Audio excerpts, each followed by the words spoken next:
Hello बच्चों, question पूछो में आपका फिर से स्वागत है और मेरा नाम है विशाल लंगवार। मैं हूं आपका मैथ्स टीचर।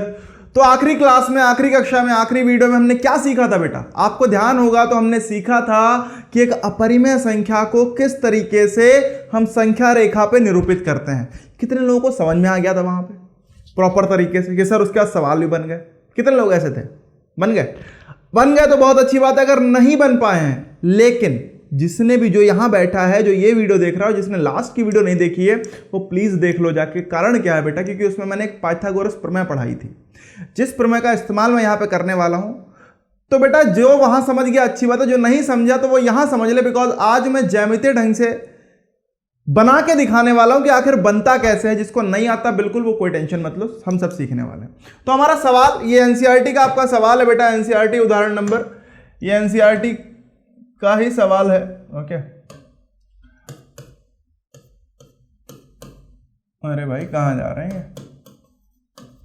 तो एनसीईआरटी का सवाल है उदाहरण 3, क्या? संख्या रेखा पर कर्णी दो को निरूपित कीजिए। तो भाई संख्या रेखा पर कर्णी दो को निरूपित करना है तो ध्यान करो, सबसे पहले हमें करना क्या है? सबसे पहले तो आपको याद हो अगर, तो बेटा क्या करना है हमें? कर्णी दो क्या होता है भाई? कर्णी दो, हाँ जी, कर्णी दो अगर बोले, चलो इसी से कर देते हैं। तो कर्णी दो, इसको मैं क्या लिखता हूं? कर्णी एक का वर्ग प्लस एक का वर्ग। ध्यान आ रहा नहीं आ रहा? नहीं आ रहा क्या? अरे ध्यान करो यार। तो बेटा समकोण त्रिभुज क्या होता है? एक ऐसा त्रिभुज जिसका एक कोण क्या हो? 90 अंश का हो। जरा ध्यान से देखोगे तो बेटा ये जो कोण है वो क्या है? 90 अंश। दिख रहा नहीं दिख रहा? तो अब कर्णी दो क्या होती है? आपको अगर ध्यान हो बेटा तो मैंने आपको बताया था यहां पर समकोण त्रिभुज में एक पाइथागोरस प्रमेय लगती है, जो क्या होती है कि कर्ण का वर्ग बराबर होता है किसके? लंब वर्ग प्लस आधार के वर्ग के बराबर होता है। मतलब बोले तो लंब का वर्ग और आधार के वर्ग का योग जो होगा वो कर्ण के योग, वर्ग के योग, मतलब वर्ग के बराबर होगा। यही तो हमने सीखा था, आपको ध्यान हो। कर्ण बेटा 90 अंश के सम्मुख भुजा जो होती है वो होती है कर्ण हमारी, ठीक है। तो अगर मान लो अगर मैं लंब को एक ले लूं, मतलब आधार को एक ले लिया और मैंने लंब को एक ले लिया, तो अब जो कर्ण आएगी वो क्या आएगी? कर्ण मान लो हमारी ये के थी, मान लो चलो एसी मान लेते हैं, ये एसी है ये बी है, ठीक। तो मैं बोल सकता हूं कि एसी का वर्ग बराबर क्या होगा? ए बी का वर्ग प्लस बी सी का वर्ग। याद आ रहा है? कुछ आ रहा है? सही है सर। तो बेटा यहाँ पे सर एसी क्या हो जाएगा? एसी इक्वल टू क्या हो जाएगा? अगर एक ऐसा त्रिभुज ले लें जिसकी आधार एक हो और जिसका लंब एक हो, तो ध्यान से देखो क्या होगा। आधार बेटा, आधार तो हमारा क्या है? ए बी, मतलब लंब हमारा एक है, ठीक है भाई, एक का वर्ग कर दो, प्लस आधार एक है, ठीक। तो बेटा एक का वर्ग ये एक आया, एक प्लस एक ये दो हो जाएगा। तो एसी वर्ग बराबर आ गया 2। तो बेटा एसी बराबर क्या आ जाएगा? कर्णी 2 आ जाएगा, नहीं आ जाएगा? अरे आएगा। तो एसी बराबर आ गया हमारे पास कर्णी 2। अब अगर एसी बराबर कर्णी 2 आ गया, वही तो हमें चाहिए। इसी कर्णी 2 को हमें संख्या रेखा पर निरूपित करना है। अरे करना है नहीं करना है? करना है सर। तो अब इसको निरूपित कैसे करना है वो हम सीखने वाले हैं। आइए समझते हैं कि किस तरीके से हम इसको निरूपित करेंगे। तो इसीलिए बेटा मैंने बताया था कि पाइथागोरस प्रमेय का इस्तेमाल करूंगा। ओके, अब दो तरीकों से देखो होता है। एक तो चलिए समझते हैं पहले कि क्या करने वाले हैं। सबसे पहले तो हमारे पास एक संख्या रेखा होनी चाहिए। क्या होनी चाहिए बच्चा? संख्या रेखा। तो चलिए भाई आइए संख्या रेखा इसको हम बना लेते हैं, ठीक। ये हमारी संख्या रेखा दिख रही है हमें? दिख रही है, सही है। अब चलो इसी संख्या रेखा में मान लेते हैं, अब इस पर थोड़ी बेटा नंबरिंग कर लो। नंबरिंग कैसे? मतलब संख्याएं तो लिख लो, संख्या रेखा है तो क्या करना है? संख्याएं। तो बेटा बीच वाला बिंदु 0 हो जाएगा हमारा। मान लेते हैं कि हमने ले लिया एक, ये 0 हो गया। किस कलर से ले लें बालक? बोलो सर किसी भी कलर से ले लो। चलो भाई किसी भी कलर से ले रहे हैं, चलो इससे ही ले लेते हैं, ठीक। चलो इस ठीक है। आइए तो मान लेते हैं ये हमने ले लिया 0, ठीक, पहला 0। अब देखो मैं जरा 2-2 इंच को, मतलब 2 सेंटीमीटर को एक मात्रक मानने जा रहा हूं, जिससे कि ये थोड़ा बड़ा बने और आपको थोड़ा अच्छा दिखे, ठीक है। और क्योंकि वहां पर ये तो लिखा नहीं कर्णी 2 सेंटीमीटर को, तो आप भी कोई भी मात्रक ले सकते हो, कोई भी यूनिट ले सकते हो। ओके, आप हो सकता है 1 इंच लेके चलो या 1 सेंटीमीटर लेके। 1 सेंटीमीटर लोगे तो बहुत छोटा सा बनेगा, तो कोशिश करो आप भी कम से कम 2 सेंटीमीटर को एक मात्रक मान के बनाइएगा। मतलब जो आप यहां बनाएंगे, तो मैं 2 सेंटीमीटर को एक ये मान लिया, फिर दूसरा ये मान लिया, फिर तीसरा ये मान लिया, फिर चौथा ये मान लिया, इस तरीके से मान लिया। समझ में आ रहा है? वैसे इधर आ जाओ, 1 2 3 4, ठीक, हटा देते हैं। तो ये हमारा पहला जो हो गया, इसको हमने माना बेटा 0, मतलब ये 0 हो गया। ये 1 हो गया, ये 2 हो गया, ये 3 हो गया, ये 4 हो गया, पैमाने से हमने नाप लिया। ये -1 है, ये -2 है, ये -3 है, ये -4 है। अरे क्लियर है इतना? ठीक है सर, क्लियर है। तो ये रही हमारी संख्या रेखा। संख्या रेखा आपको समझ में आ गई किस तरीके से हमने बनाई? चलो, तो पैमाने का काम यहाँ पे हमारा खत्म हुआ कि हमने पैमाना अपना संख्या रेखा बना ली है। क्लियर है? अब संख्या रेखा बनाने के बाद क्या करते हैं? मैंने क्या बोला कि आपको एक ऐसा त्रिभुज बनाना है जिसका आधार 1 हो और जिसका लंब 1 हो। मैंने उस दिन भी आपको बताया, जिसने नहीं देख पाई वीडियो, तो बेटा कर्णी 2 बनाना है। हमें कहाँ बनाना है? कर्णी 2। कर्णी 2 बताओ, एक धनात्मक संख्या एक ऋणात्मक है। धनात्मक है, तो धनात्मक है तो बेटा 0 के, 0 के दाहिने आने वाली है, 0 के सीधे हाथ पे ही तो आएगी, क्योंकि 0 के जो सीधे हाथ पे जितनी भी संख्याएं हैं वो धनात्मक संख्याएं हैं, और 0 से ही शुरू होता है धनात्मक। तो बेटा इसका जो हम बनाने वाले हैं वो 0 से इसकी दूरी होगी कर्णी 2। तो इसीलिए बेटा जो भी आपने आधार माना है, क्योंकि अगर देखें तो आधार आपने क्या माना? 1 माना, ठीक। तो आधार अगर देखें तो आधार आप इसी, ये जो संख्या रेखा है इसी पे 1 का आधार ले लो। तो ध्यान से देखो, एक मात्रक अगर देखूं तो ये रेखा आपको दिख रही नहीं दिख रही? जरा ध्यान से देखें तो हम कह सकते हैं कि इतनी रेखा जो हमारी है, ये वाली, ये हमारी एक मात्रक है सर, ठीक। अब क्या करो बेटा, सॉरी ये तो इधर हो गया, 0 से 1 की तरफ आ रहे हैं हम, ठीक है। ये हमारी एक मात्रक है? ठीक है सर, है। अब क्या करना है हमें? अब हमें लंब बनाना है एक मात्रक का। लंब एक मात्रक का कैसे बनाएं? तो समझो बेटा, लंब बनाने के 2 तरीके हैं। या तो आपके यहां अगर बोला गया कि लंगड़ा प्रकार से बनाइए, ओके, तो लंगड़ा प्रकार से बना लीजिए। लंगड़ा प्रकार से 90 अंश का कोण बनाना आता है? नहीं आता है? नहीं आता है, चलो कोई बात नहीं। या चलो आपको मैं पहले चांदा सिखा देता हूं। तो ध्यान से देखिए, अब क्या करूंगा, चांदा रखा आपने अपना, कहां रखा? जहां पे आपको 90 अंश का कोण बनाना है, ठीक, रख लिया, हो गया सर, ओके, रख लिया। अब उसके बाद क्या करना है बेटा? 90 अंश का कोण बनाना है, तो आप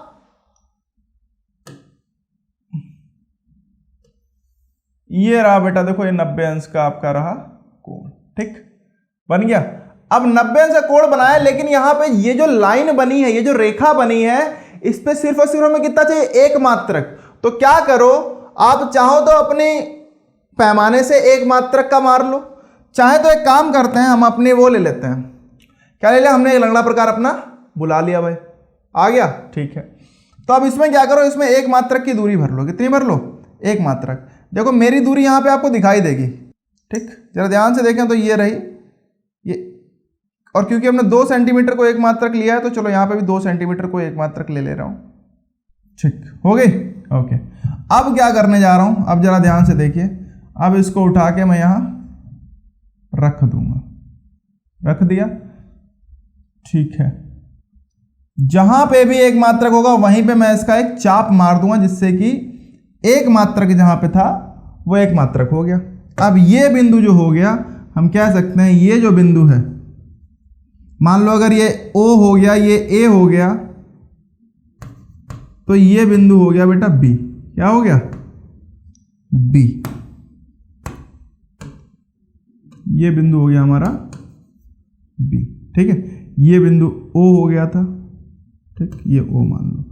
अब क्या करो, ध्यान से देखो बेटा, क्योंकि OA हमारा 1 है और AB हमारा 1 है, 1 है नहीं है? अरे अभी हमने बना के देखा 1 है। अब क्या करो, ध्यान से देखो तो बेटा हमारा क्या था, ध्यान से देखिए तो हमारा त्रिभुज अगर आधार 1 हो और लंब 1 हो, तो जो हमारा कर्ण बनता है वो क्या होता है? कर्णी 2 होता है। तो बस अब आपको क्या करना है, आधार 1 मिल गया, लंब 1 मिल गया, अब क्या करो, अब उठाओ और मिला दो, ठीक है, उठाइए और मिला दीजिए किसको? तो बेटा यहां से यहां तक की रेखा आपको बनानी है, और चलिए मान लेते हैं ये रेखा आपने इस रंग से बना दी, ठीक। अब ये जो आपने रेखा जोड़ी है OB, ये बेटा OB जो आएगी वो क्या आएगी? पैमाना से जोड़िएगा आप, ये जो OB आ गई, ये आ गई आपकी कर्णी 2। अरे क्लियर है नहीं क्लियर है? तो ये हो गई हमारी कर्णी 2। लेकिन सर अभी तो ये ऊपर आई है, अभी तो ऊपर आई है, अभी ये संख्या रेखा पे तो आई नहीं है। क्या संख्या रेखा पे आई है? नहीं आई है। तो अब क्या करना है आपको? अब बेटा चलो इसको थोड़ा बड़ा कर ले, जिससे कि आपको दिख जाए। चलो दिख रहा है प्रॉपर, ठीक है, अब सही से दिख रहा है ना? तो बेटा ये OB जो हमारे पास है वो क्या है? कर्णी 2 के बराबर है। अब हम क्या करेंगे? अब क्या करो बेटा, अपने लंगड़े में OB की दूरी भर लीजिए। कैसे भरनी है देख लो भाई। तो इसका ये यहां रखा आपने, ठीक, इसको थोड़ा ऐसे किया जिससे कि ये दूरी भर जाए आपके ऐसे, ये लो भाई। तो अब ये जो दूरी भरी वो क्या हो गई, देखो कर्णी दो हो गई, नहीं हो गई? हो गई सर, ठीक है। अगर कर्णी दो हो गई, अब क्या करिए बेटा, अब आपको लगाना है चाप। क्या लगाना है?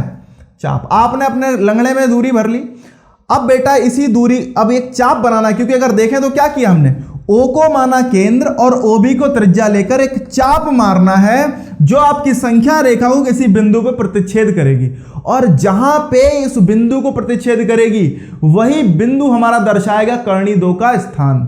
वहीं पे हम कर्णी दो को निरूपित कर देंगे। समझ में आ रहा है? देखो ध्यान से देखो, तो हम क्या करने वाले हैं, हमने एक मारा चाप, और जहां पे भी ये चाप कटा जाके, जहां पे भी कटा, जैसे ये देखो ये चाप देखें तो यहां कटा जाके, दिख रहा है आपको यहां पे, तो ये जो बिंदु हो गया ये हो गया हमारा कर्णी दो। समझ में आ गया?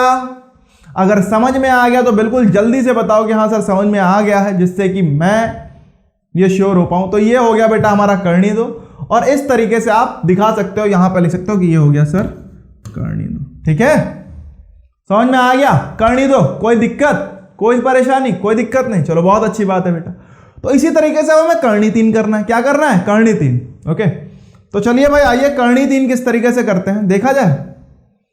अगर आपको समझ में आ गया बेटा कर्णी दो, तो जल्दी से एक बार लाइक बटन दबा के जल्दी से बता दो कि हाँ सर समझ में आ गया। कमेंट सेक्शन में लिख के बता दिया करो सर आ गया, आ गया, एकदम बिंदास हो जाओ। ओके, चलो अब अगला सवाल देखते हैं जल्दी से। अगला सवाल हमारे पास क्या है? अगला सवाल है हमारे पास, देखो सवाल आपको इस तरीके से भी मिल सकता है, ध्यान दीजिएगा। सवाल ऐसे भी मिल सकता है, कैसे? तो ये रहा, वास्तविक संख्या रेखा पर कर्णी तीन को निरूपित कीजिए। किसको निरूपित करना है? कर्णी तीन का स्थान निर्धारण कीजिए। ऐसा ही मिल सकता है सवाल। ठीक है, तो बेटा देखो वास्तविक संख्या रेखा क्या होती है, ध्यान दो। अगर हम अपनी संख्या रेखा देखें तो कैसी होती है? ये होती है हमारी संख्या रेखा। एक संख्या रेखा ऐसी तो होती है, मतलब क्या, इधर 0 लिखा होगा, 1 2 3 4, इधर -1 -2 -3 -4 होगा, मतलब ऐसे ही लिखा होता है। तो यार ध्यान से देखो, अगर मैं कोई भी संख्या उठाऊं, मैं परिमेय संख्या उठाऊं वो भी इसी पे मिलेगी। मैं अपरिमेय संख्या, क्योंकि अभी देखो अपरिमेय संख्या ही तो हम निरूपित कर रहे हैं, तो वो भी इसी पे आ रही है। तो क्योंकि सारी परिमेय और सारी अपरिमेय संख्या इसी संख्या रेखा पर निरूपित की जा सकते हैं। ओके, और इस संख्या रेखा पे कहीं ना कहीं हर एक बिंदु एक संख्या को निरूपित करता है। ठीक है, एक संख्या का स्थान बताता है बेटा। ओके, और वो कौन सी संख्या होती है? वो वास्तविक संख्या होती है। किसका? वास्तविक संख्या। तो जितनी भी वास्तविक संख्याएं हैं, चाहे वह परिमेय है चाहे वह अपरिमेय है, वो सभी की सभी बेटा आप इस संख्या रेखा पर निरूपित कर सकते हो। इसीलिए कभी कभी इस संख्या रेखा को हम वास्तविक संख्या रेखा भी कहते हैं। समझ में आ रहा नहीं आ रहा है? क्लियर है यहां तक? चलिए बहुत अच्छी बात है अगर क्लियर है। तो चलिए जरा आगे का हम देख लेते हैं। अब हमें कर्णी तीन को करना है, तो कर्णी तीन को करना है तो ध्यान दो, कर्णी तीन का मतलब क्या होता है? कर्णी तीन का मतलब मैंने बेटा आपको पहले बताया, कर्णी तीन का मतलब होता है बेटा क्या होगा, इसको मैं कर्णी के अंदर 2 + 1 ही लिख सकता हूं, यही तो लिख सकता हूं।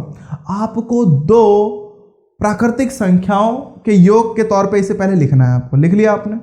उसके बाद उन प्राकृतिक संख्याओं जिनको आपने लिखा है उनका बनाना है आपको पूर्ण वर्ग। क्या बनाना है? पूर्ण वर्ग। तो आ जाओ भाई, तो क्या होगा? अगर कोई और पूर्ण वर्ग मिल जाए तो बहुत आसान है, ना मिले तो 1 के साथ लिख लिया करो। ठीक है, तो अब अगर देखें तो ये क्या, इसे मैं लिख सकता हूं कर्णी 2 का वर्ग प्लस 1 का वर्ग, लिख सकता हूं, बिल्कुल लिख सकता हूं। मतलब क्या है कि अगर मुझे कर्णी 3 बनाना है तो यहां मुझे क्या दिखा, मुझे एक तो आधार मान लो, मैंने मान लिया, जो भी मान लेंगे, कोई भी ले लेंगे। आधार अगर हमारे पास कर्णी 2 होगा तो लंब 1 का होगा, होगा नहीं होगा? तो सबसे पहले मुझे कर्णी 2 बनाना पड़ेगा। तो ध्यान दीजिए बेटा, जब भी आपको कर्णी 3 निरूपित करना होगा या उसका स्थान निर्धारण करना होगा, तो आपको क्या बनाना पड़ेगा? आपको बेटा कर्णी 2 पहले बनाना पड़ेगा, तब जाके कर्णी 3 बन पाएगा। समझ में आ रहा है? बोलो सर कैसे? आओ देख लो, ऐसे होगा बेटा। कैसे होगा समझते हैं। कि चलिए फिर से हमने क्या लिया, एक पैमाना ले लिया अपना। ठीक,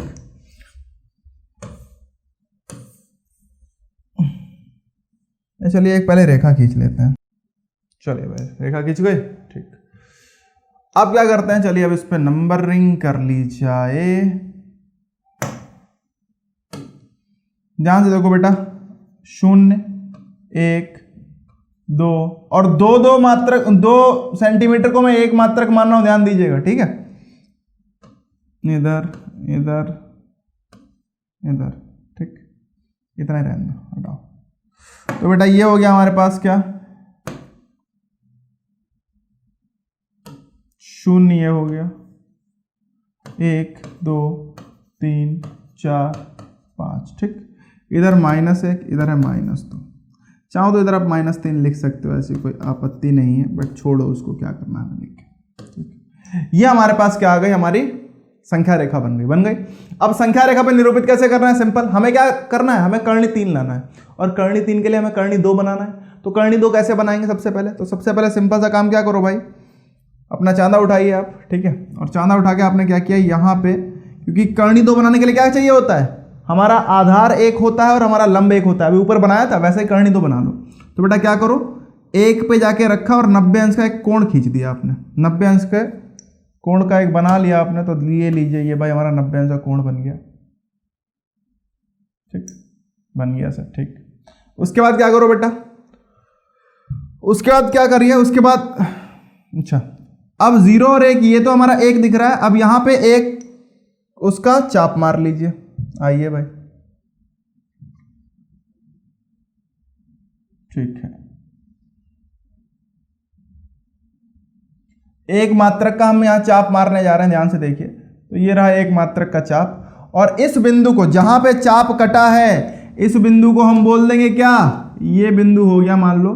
तो ये बेटा A हो गया था, आपको ध्यान हो, तो ये हो गया हमारा B, ठीक,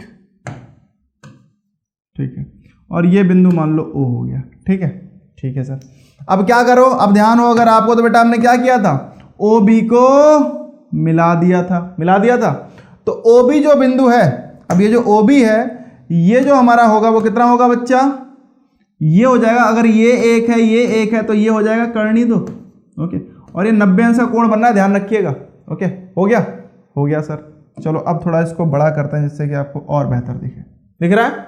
तो ये बेटा हो गया हमारा क्या, कर्णी 2 हो गया, ये 1, ठीक है सर, ठीक। अब जरा ध्यान से देखिए, अब क्या करना है सर, अब हमें तो ध्यान होगा, अगर आपने अभी देखा है, तो आपने क्या देखा बालक, आपने अभी यही देखा था, कहां चला गया, कि हमें कर्णी 2 को आधार मानना है और 1 का लंब खींचना है, दिख रहा नहीं दिख रहा है। तो कर्णी 2 को आपको आधार मानना पड़ेगा। कैसे माने सर, तो बेटा बालक टेंशन ना लो, बस ये सोच लो कि जो समकोण त्रिभुज है वो वैसे हम ऐसे दिखाते थे, आपको दिखाते थे, मतलब एक ऐसा त्रिभुज बनता था समकोण त्रिभुज। अब समकोण त्रिभुज थोड़ा ऐसा बना देंगे, यही तो होगा। क्लियर है नहीं क्लियर है, बस कोण यहां पे अब भी क्या होगा, कोण जो अब भी होगा वो 90 अंश का ही हो जाएगा। क्लियर है नहीं क्लियर है, तो इस तरीके से बनाने वाले हैं। मतलब क्या है, इस कर्णी 2 को मैं आधार लूंगा और इस कर्णी 2 पे जाके मैं एक 90 अंश की रेखा खींचने वाला हूं, जिसे मैं लंब बोलूंगा। कैसे खींचूंगा, फिर से अपना बेटा चांदा उठा लीजिए, चांदा आपके पास है। अब क्या करो बेटा, अब 90 अंश की बना दो भाई, ओके। कैसे बनेगा, तो चांदा से 90 अंश जहां जा रहा हो वहां पे एक रेखा खींच दो, खींच दिया, ठीक है भाई। तो ये 90 अंश हो गया। अब जब ये 90 अंश हो गया, अब क्या करना है, सेम काम करना है। क्या करना है, 1 की दूरी का चाप लो, जो कि हमारे इसमें ऑलरेडी अभी भरी हुई है, वो दूरी 1। आपकी कंपास जो आपका लंगड़ा प्रकार है बेटा, वो थोड़ा टाइट होना चाहिए, मैंने पहले भी आपसे बोला है, ध्यान रखिएगा, ठीक है। अब मैं क्या करने वाला हूं, मैं बेटा यहां से एक चाप मारने वाला हूं। क्या करने वाला हूं, चाप, जो कि 1 मात्रक का चाप फिर से है। तो मतलब ये 1 थी, अब बेटा ये भी हमारी क्या हो गई, ध्यान से देखें तो ये भी हो गई 1। क्या हो गई, 1। अब चलो इसको थोड़ा सा मिटा देते हैं, जिससे कि यहाँ पे थोड़ी जगह हो जाए। इसको नीचे लिख दे रहा हूँ, ठीक है, यहाँ पे लिख दे रहा हूँ कर्णी 2, ठीक है सर, दिख रहा है ना, ओके। अब क्या करने वाला हूं, अब ये बी था बिंदु, ये बिंदु हमने मान लिया कि ये बिंदु हो गया हमारा सी। OB मिलाया तो बेटा कर्णी 2 आ गया। अब कर्णी 2 और 1 और ये 90 अंश का कोण है, तो बेटा OBC, अगर मैं OC को जोड़ दूं तो बेटा क्या बनेगा, एक समकोण त्रिभुज बनेगा, नहीं बनेगा।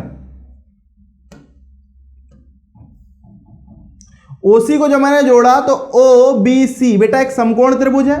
और समकोण त्रिभुज है जिसकी आधार कर्णी 2 है और हमारा लंब 1 है, तो बेटा इसकी जो कर्ण होने वाली वो कितनी हो जाएगी, जो इसकी कर्ण हो जाएगी वो हो जाएगी बेटा कर्णी 3। और हमें इसी कर्णी 3 को इस संख्या रेखा पर निरूपित करना है। जरा ध्यान से देखिए,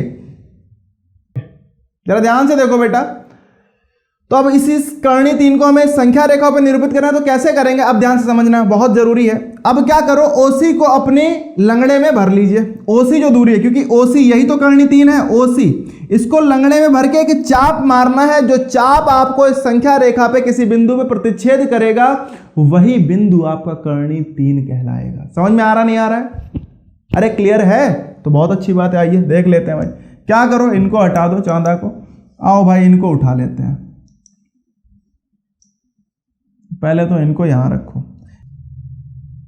ओके, केंद्र बना लिया हमने, ध्यान दीजिए केंद्र हमने O को बनाया और बेटा OB मतलब सॉरी OC अब हम भरने वाले हैं किसमें, अपने लंगड़े में हमने एक दूरी भर ली OC। समझ में आ रहा नहीं आ रहा है? मतलब O को केंद्र बना के OC को त्रिज्या मान के आप एक चाप खींचने वाले हो जो आपकी संख्या रेखा को किसी बिंदु पर प्रतिच्छेद करेगा।